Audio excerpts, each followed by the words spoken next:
Ngiyaphila nkosazana kunjani? Yaphela nawe uzizwa unjani elangeni namhlanje?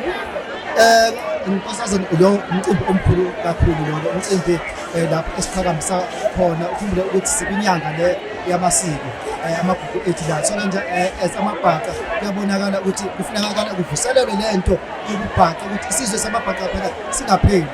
Thina ke njengoba nje ngila as uMC ngisuka le emzimkhulu emabhaceni ku-station somsakazo iHeribhala FM ubona isina sakhe ona vele amabhaca so nje kuyinjabulo enkulu ukuthi sibe. Alright, so baba ngibona kwakho elangeni namhlanje do you think this day was a success? Ibe i-success na ngendlela engayo ngendlela abantu bengakhona bephumule babo yabona nje imfundo yokubala so ubona ibe yisuku njani?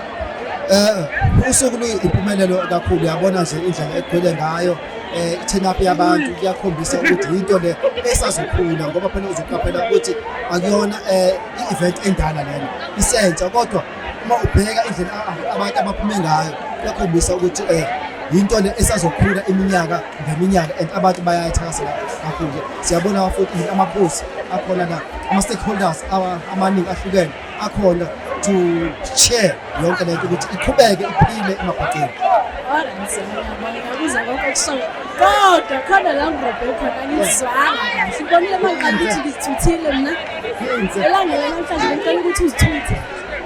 Mina ke ngu-Ray Mr Classic waphumula ke umdlovu bangimude ke lo noma sike sibone izinto sisitha sayo khona phasi emzimkhulu kanje bayilala emoyeni uyana ke kaPrepose isimpilo emathini. Sawubona kakhulu.